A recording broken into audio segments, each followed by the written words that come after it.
I once watched a movie where this old wise man told his nephew, with great power comes great responsibility. And after seeing this product, I feel like if you guys get these, I'm gonna have to say the same thing to you. Hey, what's up guys, it's Zenrold, and I'm not gonna lie to you guys, I got this product for free and I'm gonna be doing my first impression on it, my review on it, and it's gonna be the new Cymatics product, which is the 30 Ableton templates. And if you get it in the first week, you get all these bonuses, which I managed to just look through them, and it's gonna have racks and all this crazy stuff that we'll look at right now. Now, before we get started with this video, if you guys haven't watched this video, make sure to click on it and look at the 5 ways to learn from Ableton templates. It also includes a free download for you guys, which is a trap template for Ableton. So if you're using Ableton, you're in fucking luck. You're using the best digital software ever. Now, if you guys have watched the video, we're gonna pretty much try and apply a couple of the tips in that video to this video. So I'm gonna give my first impression on these project templates. Alright guys, so we're gonna look at the projects now. It took around 30 minutes to unraw everything, and I went to go ahead and I went to eat, and I took a good shit, so I'm good now. Now, the first project that I opened up is gonna be one that caught my eye. Now, personally, I've always wondered how trap is arranged and what kind of effects are used in trap, how it's mixed and all this. So that's what we're going to be looking at today. We're going to be looking at this one trap project. So I decided to pick one of these, and I went with the one that sounded more appealing to me. I'm not going to lie. The Car Mac project, mainly because of macking out means making out. So I like making out with girls. I like cars, and this is the one that's more appealing because then we have the Growl, Gutter, Hands Up, and Wonk project, which sound very generic. So I thought we'll go with this one. So I have it opened up here, and I haven't listened to it. So we're about to see what it's all about, see if it's a good quality. Now, one of the things that we're going to do right now is going to be what you motherfuckers do. And I'm saying you motherfuckers because you know you fucking do this. And it's disrespectful to the whole producer community.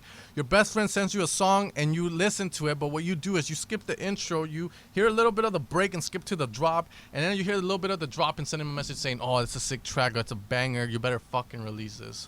Fuck you guys. Anyways, we're going to do that. So fuck you right back to me. Let's go.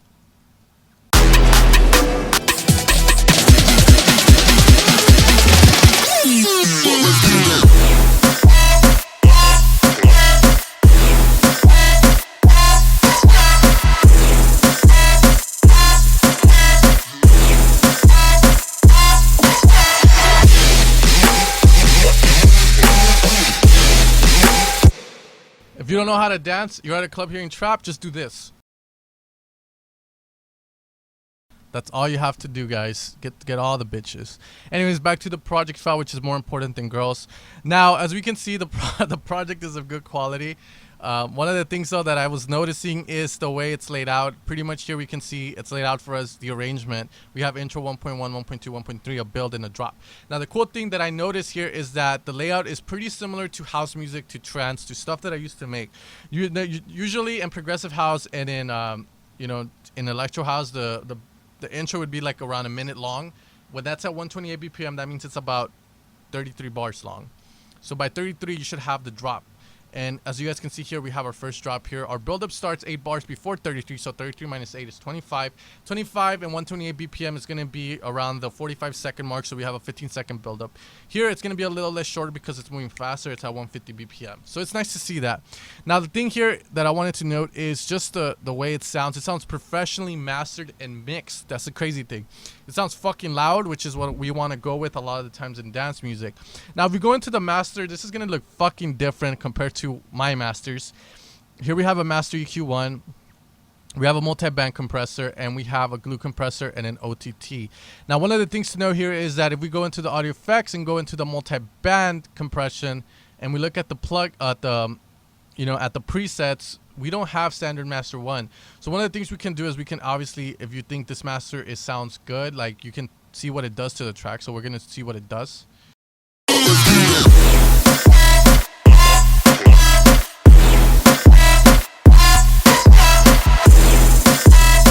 So as you can see, guys, it's taming the shit out of the kick, obviously, because with this off, it sounds like the kick is just too fucking loud. It's too muddy. But once this is added, it controls it. Now, one of the things to note is that yes, I could save this. It doesn't mean it's gonna work for all my tracks, but I can kind of try to implement the technique that they used here, because the master is better than a lot of the masters I've heard from people, and that is saying a lot. So as you can see, we have fucking 3 compressors going here, and then we have just the standard EQ, which is the master EQ. We're gonna have mid side, so as you can see, the mono signal here is getting decreased a little bit in the center and a bit there, and then in the sides they got, believe they got rid of all the low end, because you don't want any low end on your side. So it's cool to see this. It kind of, you know, it kind of just repeats what I've been teaching you guys all along. Now, when we go here, we have our synths, we have our subs, so we can delve into each one of them individually. Now, one of the things that I've always wondered is how the synths are processed in trap. So we're gonna look at the first one in the chain, which is lead high, and see how it sounds like. And one of the things that I'm gonna do, and this is one of the ways I learned personally, is by turning off every little thing. In Silent One, I used to buy presets, and I would turn off every little thing, return everything to default, and see what every little thing did. And that's how I eventually learned how to make sounds. Now, this is good and bad. The good thing is that you're gonna know what everything does, so whenever you try to make a sound, you're like, okay, I know this is gonna do this, and this is gonna do that, this is gonna give me that effect, I know this alters the sound this way. A lot of people, I'm not gonna lie to you, talk shit to me sometimes via messages and via comments, where they tell me stuff like, oh, like your explanation of that was wrong, and I'm like, well, that's the way it sounds like to me. I feel like the way I explain it is more down to earth, because I'm not saying, oh, the fucking phase is this. I'm just telling you guys the phase, it's gonna be the starting point of the wavetable, and as you guys can see, Serum shows you. Silent One didn't, but that was my explanation for it. Also, the retrick feature, when I first learned about it, I thought it made the sound a lot more mono, a lot more powerful. So that's the way I taught it. But in reality, all it's doing is changing the phase back to 0, which again, if you learn, it makes sense. But if you're starting out, I feel like the best way to learn is obviously going to be to just go in and fucking just do that reverse engineer stuff. So let's see this lead, the way it sounds like, and we'll go from there. Okay, so it sounds very filthy, very good. Now, let's take everything off and see how it sounds like without all this processing, because this is going to help in kind of giving you guys that picture of, okay, this is what they started off with, and this is the final product, and now we can add everything in to see what is going on.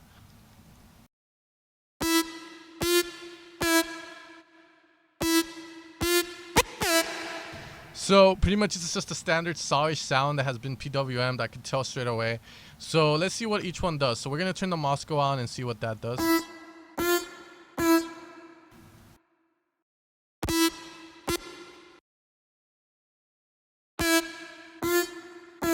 Moscow is just making it sound a little bit more wider. It's kind of boosting a little bit in certain areas.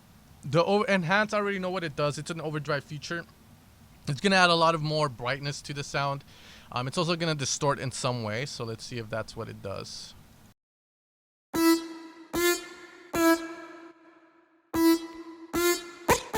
So that's what it's doing. It's kind of adding a little bit of brightness, but also thinning the sound out more. We're gonna go to grain delay. Now, grain delay is one of the things I don't know what it does, mainly because I don't really use it that much, because I feel like whenever I use it on stuff, it doesn't give me a pleasing result, so I tend to stay away from it. So let's see what this is doing.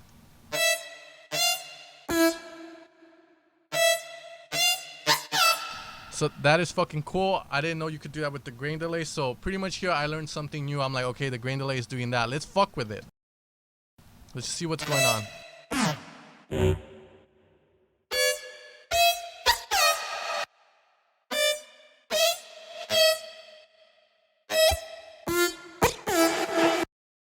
So as you guys can see, it does some crazy stuff, which is going to be something I'm probably going to go into later. Because when you move it, it kind of loses its tonality a bit. It kind of goes a little bit off tune. Now here we have another resonator, which I'm going to assume is doing the same as that, so I'm not going to deal with that. Here we have a crazy ass EQ. Now this is crazy for me because I've learned to EQ. I've had mentors before, and they told me never to boost like this, especially in a digital software. But one of the things that I've noticed from the trap guys and the, and the future bass and all that, pretty much the new producers that are going to these new schools is they're getting taught a little bit differently, and that's kind of giving a little bit of a different result. It's a little bit more kind of a brick wall type of way. So let's see what it's doing. Clearly from the EQ you can tell it's going to be adding a lot of highs, so brightness is definitely going to increase in this.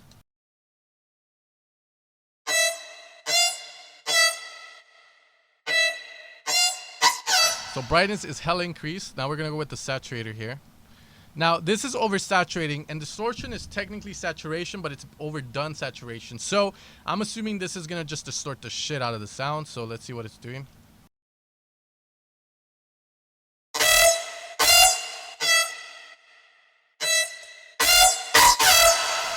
So like I stated, it's gonna distort it, and then we have another saturator and an auto pan, which is moving the sound left and right. So that's cool. That's gonna be the first lead, but as you guys can see, we have already learned a lot. In the second lead, it seems like the same exact thing is going, but this is gonna be the low bass for it. We're gonna have the resonators and the enhance as well, and this is gonna be considered the low part of the sound, which sounds like this, which is obviously going to be just the same sound played an octave lower from the sounds of it, which is cool. As you guys can see, we just learned some stuff. Now we can go into the synth section and see the processing to the whole bus.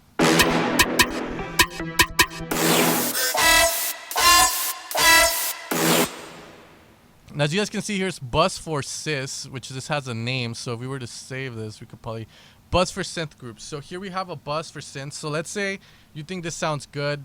We can actually save this, and we have a bus for synths that was used in this track. And if I ever run across something very similar, I can always use it.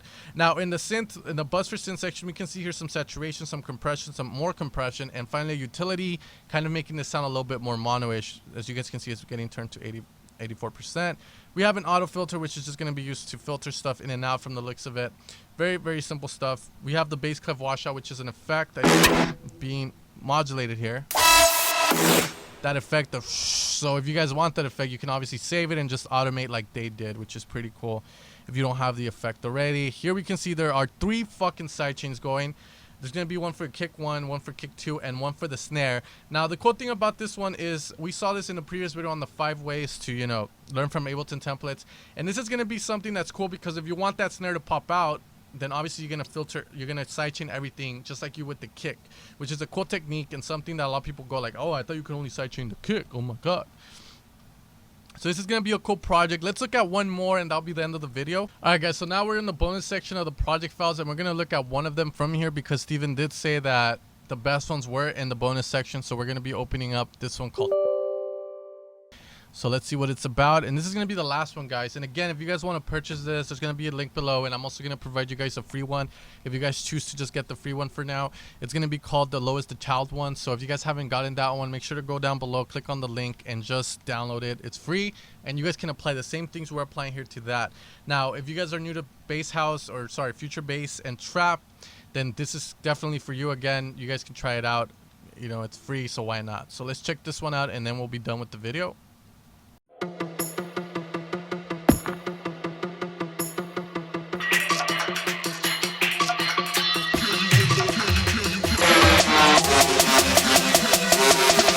Trapping out the band though.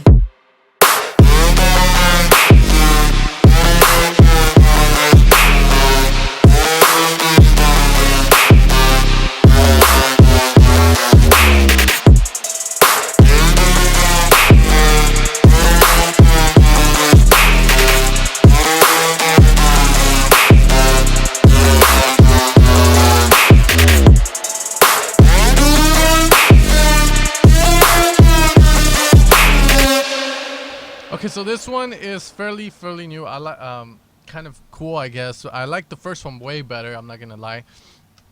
But again, same techniques can be applied here. If we go into the synth section here, we're gonna have a bus for synth straight off the bat. So I think this is the same one they used in the previous project file, which you can view, which is again just another way to use it. Here we have an EQ8 and just pretty much standard, just same as the other one. The snare build is gonna have a sidechain put onto it. So the synths are gonna get sidechain to the snare, to a snare 1, the snare build, snare 1, and the kick. So it's just to make it pop out more, which is a technique that I'm probably gonna implement because I never thought about doing it to the snare builds to get them to pop out more. Here we have more fruity colors. Here we have a Vox section, and I guess we have the vocal phrases here. Let's see, let's check that out.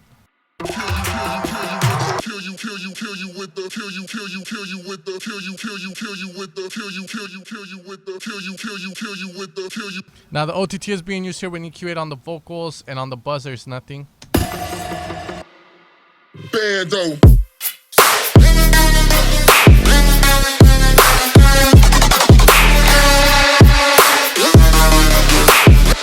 Now that reverb effect, I wouldn't have known how to do it besides doing it my way with the Transwave, which is getting a reverb here into the bus and sidechaining something, the lead to that reverb that is reverbing the lead, and then you'll have like this, the reverb will be like when the lead hits, it will get sucked in and then come out.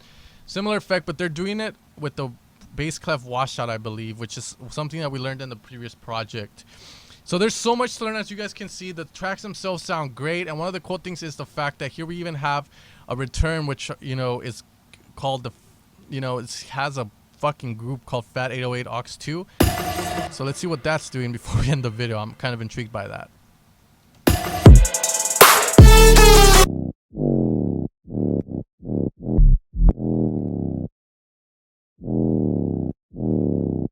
We can see 808 is being routed to it, so that's cool. I guess it's going to fatten it up. Anyways, guys, this is going to be the project files. If you guys want to support Cymatics, go ahead and use the link I have below if you guys want to go and get them. And, you know, as always, guys, make sure to learn. Tomorrow I'll have some more new videos up for you guys. This one is just a review in a way, my first impressions on this. And so far, I'm liking what I see. It's a great way to learn dubstep and trap. And if you guys want the free download, make sure to check in the link below. There's going to be the one that leads you to the project files and one that leads you to the free download. So make sure to read, download, and I'll see you guys next time. Take care and have a good one.